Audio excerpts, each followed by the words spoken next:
오늘 주시는 하나님 말씀은 우리 구약성경 837면 시편 49편 1절에서 20절까지 말씀을 한 절씩 교독합니다.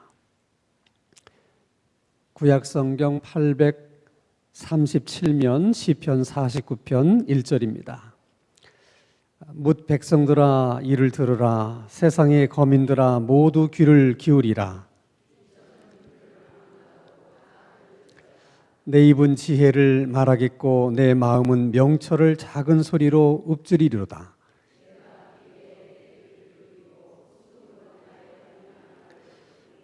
죄악이 나를 따라다니며 나를 애워싸는 환난의 날을 내가 어찌 두려워하랴. 아무도 자기 형제를 구원하지 못하며 그를 위한 속전을 하나님께 바치지도 못할 것은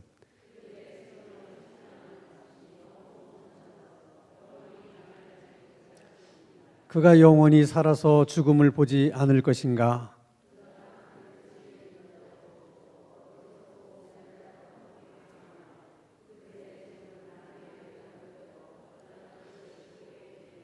그러나 그들의 속 생각에 그들의 집은 영원히 있고 그들의 거처는 대대에 이르리라 하여 그들의 토지를 자기 이름으로 부르도다.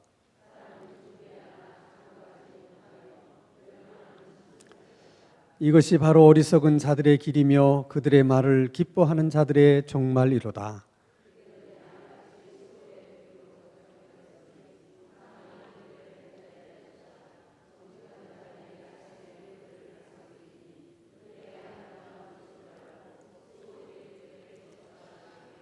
그러나 하나님은 나를 영접하시리니 이러므로 내 영혼을 스올의 권세에서 건져내시리로다.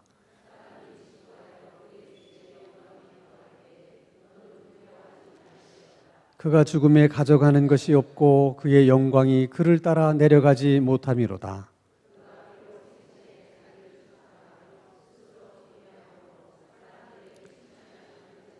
그들은 그들의 역대 조상들에게로 돌아가리니 영원히 빛을 보지 못하리로다.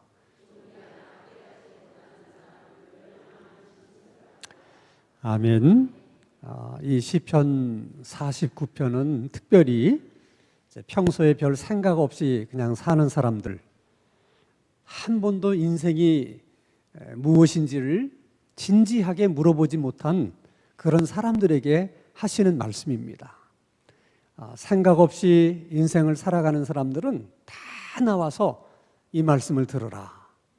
이제 그렇게 말씀을 하고 계시는데 말씀하시려고 하는 요지는 하나예요.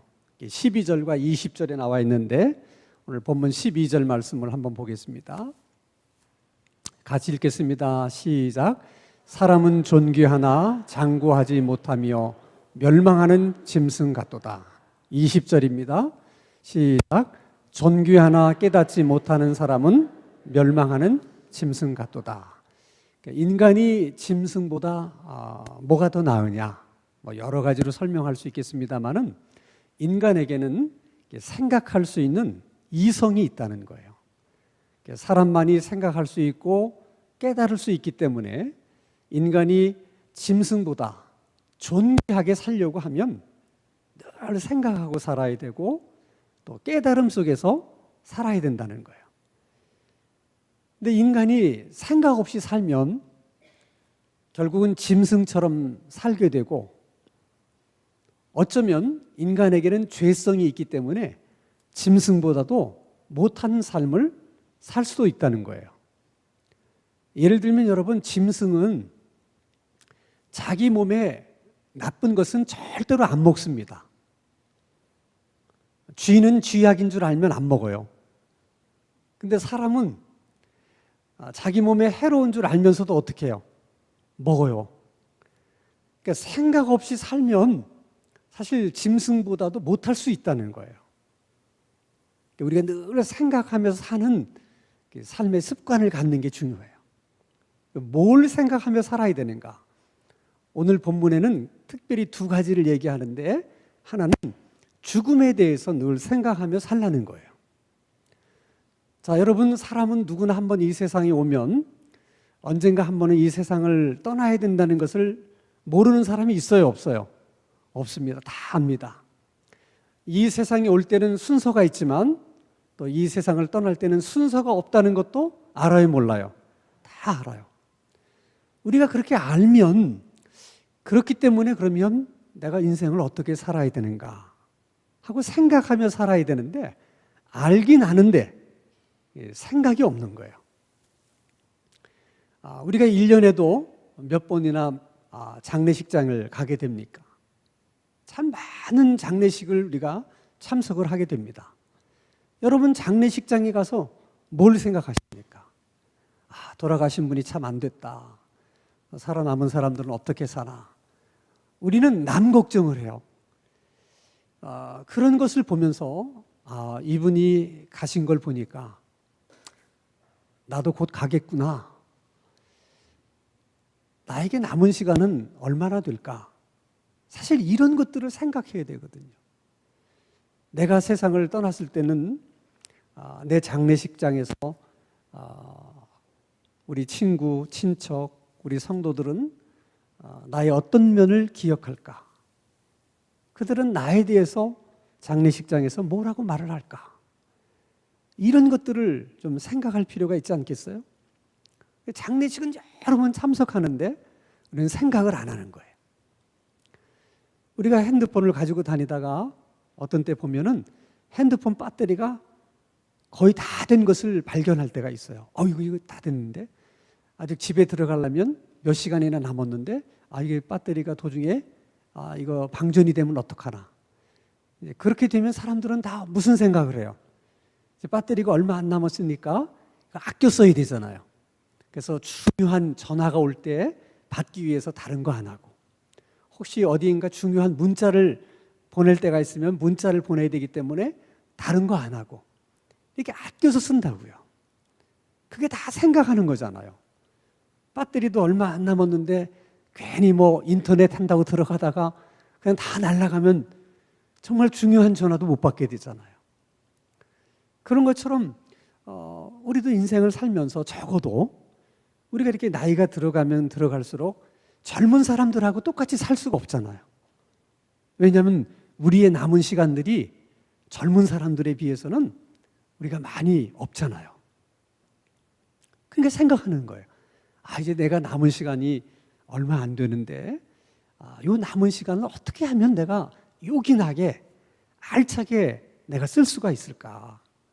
이게 얼마 남지도 않은 시간인데 이 시간을 내가 어떻게 쓰면서 살아야지 지혜롭게 내가 살 수 있겠는가?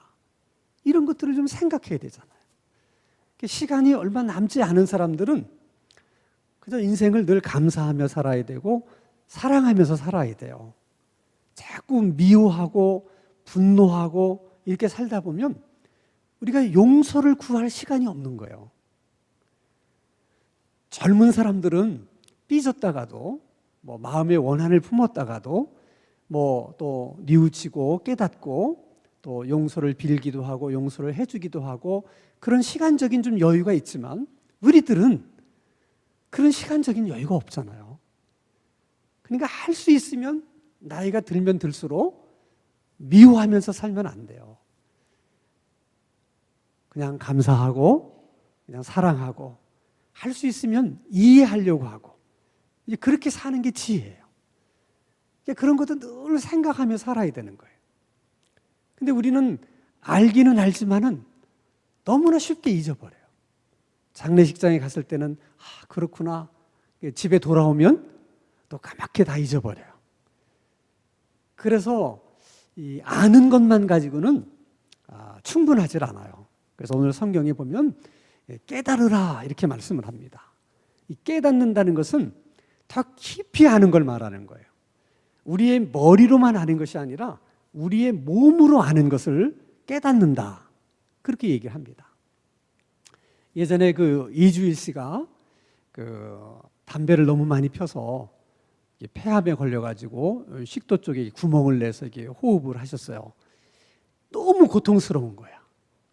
그분이 담배는 몸에 안 좋고 또 이렇게 폐암을 유발할 수 있다 하는 걸 알았어요? 몰랐어요? 알았어요. 알면서도 못 끊는 거예요. 근데 정작 본인이 폐암에 걸리고 보니까 너무너무 고통스러운 거예요. 그때 깨달았어요. 이게 정말 담배는 이게 무서운 거구나. 그래서 그분이 많은 사람들에게 금연해야 된다고, 나를 보라고, 고통스러워하는 자기 모습을 그대로 다 보여주면서 사람들에게 금연할 것을 권면했거든요. 깨달음 때문에 그런 거예요. 차를 운전하시는 분들도 마찬가지예요. 사고 나지 않으려고 그러면 방어 운전해야 된다, 안전거리 확보해야 된다, 너무 과속해서는 안 된다, 다 알아요.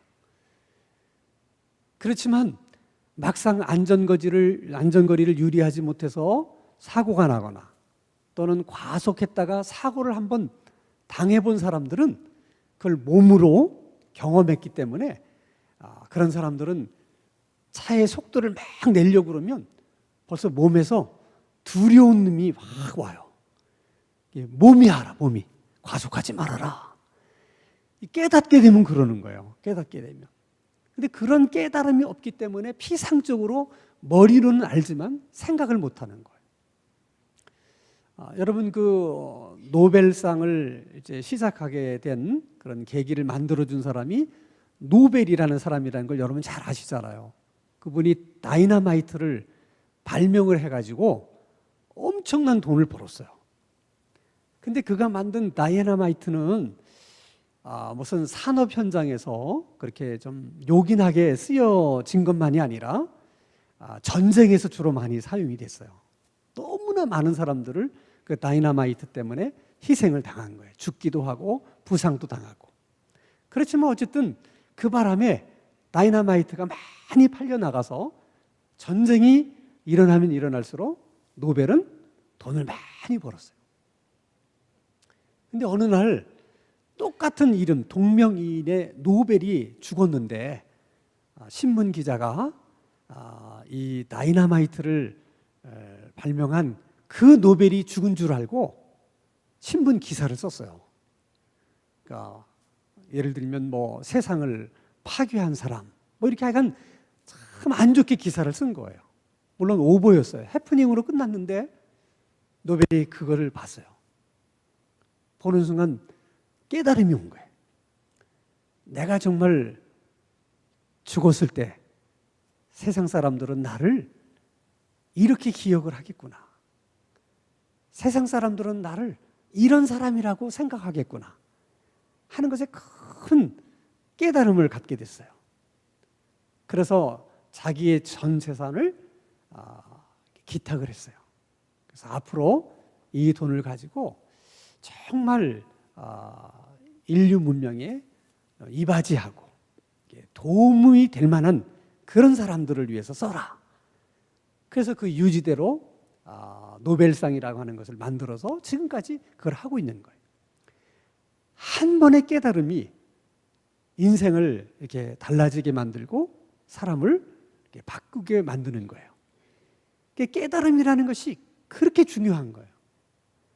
한 번의 깨달음이 내 인생을 이렇게 바꿔놓는 것입니다.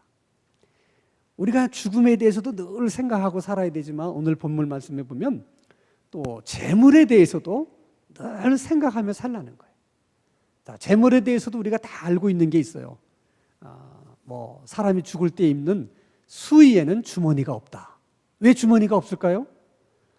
갖고 갈 수가 없으니까. 그리고 돈은 돌기 때문에 돈이라고 그런다.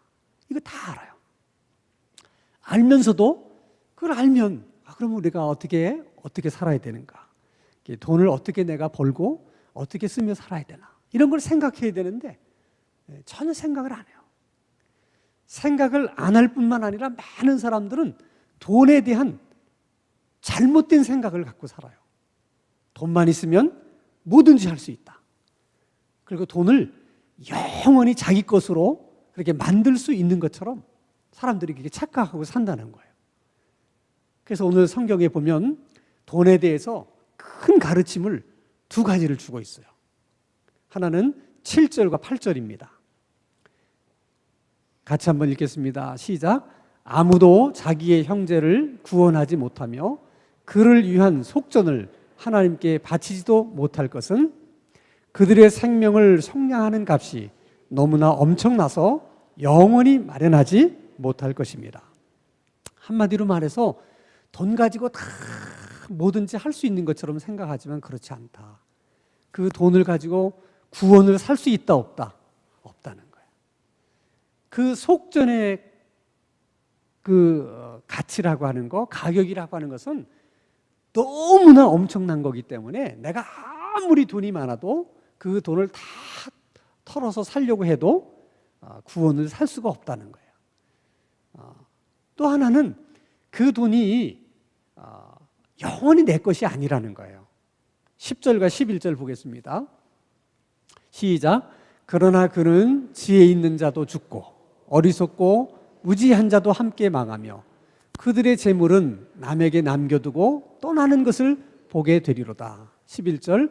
그러나 그들의 속생각에 그들의 집은 영원히 있고 그들의 거처는 대대에 이르리라 하여 그들의 토지를 자기 이름으로 부르도다. 자기 토지를 자기 이름으로 부른다고 하는 것은 오늘말로 말하면 내가 다 등기를 해놨기 때문에 이건 내 거다 이렇게 생각하며 산다는 거예요. 근데 죽으면 그게 다 남의 것이 된다는 거예요. 그러니까 여러분, 만약에 우리가 한평생 사는 동안에 젊은 날은 그냥 돈 버는데 모든 걸 다 바치고 나이 들어서는 젊었을 때 번 돈을 지키느냐고 또 나이 들어서는 그렇게 살고 그러면 도대체 그 인생이 뭐냐는 거예요. 근데 많은 사람들이 그렇게 사는 거예요. 그렇게. 그래서 미국인들은 그 조상들이 청교도잖아요. 그들이 화폐를 발행을 할 때 여러분 이제 미국 달러를 보면 거기에 이렇게 써 있어요. 우리는 하나님을 신뢰한다. In God we trust 이렇게 써놨어요. 그게 무슨 말이겠어요? 우리가 돈을 벌기 위해서 일도 하고 뭐 그 돈을 쓰기도 하고 하지만은 우리는 이 돈을 의지하지 않는다. 우리는 이 돈을 믿지 않는다. 우리는 하나님을 의지하고 하나님을 믿는다. 그들이 이 돈을 발행하면서 가졌던 그들의 믿음이었어요. 그 조상들은 정말 훌륭한 거야. 돈에다 그런 글귀를 새겨놓고 돈을 쓰면서 항상 마음속으로 생각한 거예요. 돈을 의지하면 안 된다. 돈을 믿어서는 안 된다. 근데 그 후손들은 안 그러는 것 같아. 그래서 항상 돈을 쓰면서도 어떻게 생각하면서 이렇게 돈을 써야 되는 거야. 생각하면. 근데 이 불행한 것은 뭐냐면 참 우리가 그냥 이렇게 말씀만 듣고도 깨달을 수 있다면 얼마나 큰 은혜겠어요. 근데 많은 사람들은 얻어맞고 나서 깨닫고 또 다 잃어버리고 나서야 깨닫는 거야. 돈 많을 때는 몰랐다가 쫄딱 망하고 나서는 그때 깨달아요. 건강이 있을 때는 모르다가 건강을 잃어버리고 나서야 깨달아요. 친구가 얼마나 소중한지 잃어버리고 나서야 깨닫습니다. 그래도 여러분, 잃어버리고 나서라도 깨닫는 사람은 복 있는 사람이야. 어떤 사람은 얻어맞고 나서도 깨닫지 못하고 다 잃어버리고 나서도 깨닫지 못하는 사람이 있어요. 그리고 어떤 사람은 죽을 때 가서 깨닫는 분도 있어요. 사실 죽을 때 가서라도 깨달으면 그것도 복이에요. 남은 시간은 얼마 없지만 그래도 회개할 시간은 있잖아요. 뭔가 유언을 남길 수 있는 시간은 있잖아요. 근데 어떤 사람들은 끝까지 깨닫지 못하는 사람도 있어요. 참 마음이 아파요. 그래서 이 깨닫는다는 것이 은혜라는 것을 우리가 아는 거예요. 예를 들면 여러분, 노아의 이제 홍수가 임할 때 여러분 성경에 보면 그러잖아요. 모든 암수 한 쌍씩을 다 방주에다 실으라 그러잖아. 그러니까 노아가 언제 가서 그걸 다 수집해다가 그걸 실을 수 있겠어요. 그러니까 하나님이 초자연적인 방법으로 모든 동물의 암수들이 알아서 제 발로 방주 안으로 들어가게 된 거예요. 그러면 여러분 정말 먼 곳에서도 계속해서 동물들이 뭐 구렁이든 뭐 곰이든 다 방주를 향해서 일렬로 들어오지 않았겠어요. 그런 일이 자주 있어요? 없어요. 처음 보는 일이잖아요. 120년 동안 노아가 방주를 만들면서 얼마나 많은 얘기를 했겠어요. 이제 하나님의 심판이 임한다. 그렇게 얘기를 들으면서도 그들은 못 깨달았어요. 그러면 못 깨달았다 하더라도 그 마지막 동물들이 떼를 지어서 방주 안으로 들어가는 걸 보면 야, 이게 뭔가 이제 이게 심상치 않구나 하고 그때라도 깨달아야 되는데 그때까지도 못 깨달아요. 방주 문이 닫히고 비가 창궐하면 그때 깨달은 거예요. 사람이 참 어리석은 거죠. 어떤 사람은 죽어가지고 깨닫는 사람도 있어요. 여러분 성경에 보면 부자와 나사로 비유가 있어요. 그 부자가 지옥에 가서 깨달았어요. 아, 지옥은 이게 올 때가 아니구나. 그래서 뭐라고 부탁을 합니까? 아브라함에게. 나사로를 보내서 우리 형제들은 어떻게? 여기 오지 않게 해달라. 그게 제일 불행한 일이 지옥에 가서 깨닫는 거야. 그러니까 여러분, 그냥 말씀만 들어도 깨닫는다는 것이 이게 얼마나 큰 은혜인가를 아셔야 돼. 그저 하나님이 말씀만 하셔도 우리 그냥 보기만 해도 깨닫는다. 이게 은혜야. 그러니까 여러분, 우리가 한평생 사는 동안에 하나님께로부터 받을 은혜가 많지만 그 중에 가장 중요한 것은 깨닫는 은혜야. 그 중에서도 정말 내가 죄인이구나 하는 것을 깨닫게 되는 것이 가장 큰 은혜입니다. 그리고 예수님이 내 구주시구나. 그걸 깨닫게 되는 것이 가장 큰 복 중의 복이야. 모든 것은 여러분 거기서 시작되는 거예요. 그러니까 여러분들은 다 내가 죄인인 줄 알고 또 예수 그리스도가 여러분의 구주인지를 다 깨달으셨죠. 세상에서 가장 복 있는 사람만 오늘 여기 모였어. 여러분들이 뭐 집이 있든 없든 여러분들은 가장 큰 복을 받으신 분들이야. 아멘? 하나님의 사랑을 깨닫는 것이 복이에요. 모든 것이 하나님의 은혜라고 깨달아지는 것이 그게 복입니다. 하나님이 왜 나를 구원해 주셨을까? 내 삶의 목적을 깨닫고 내게 주신 사명을 깨닫는 것이 복입니다. 이제는 내게 남은 시간이 많지 않구나. 그것이 깨달아지는 것이 큰 복입니다. 그래서 여러분 오늘 저녁에는 특별히 기도할 때 좀 그 문제를 위해서 기도했으면 좋겠어요. 하나님, 내가 죄인인 줄을 깨닫고 예수님이 우리의 구주인 것을 깨달은 것이 이렇게 큰 은혜인데 나에게만 이런 은혜를 주시지 말고 믿지 않는 우리 남편에게도 우리 부모님에게도 우리 자녀들에게도 하나님 내게 주신 이 깨달음의 은혜를 그들에게도 하나님 꼭 허락하여 주시옵소서. 하나님의 사랑을 깨닫게 되는 은혜를 주시고 다 이것이 하나님의 은혜구나 하는 것을 깨달아지는 은혜도 주시옵소서.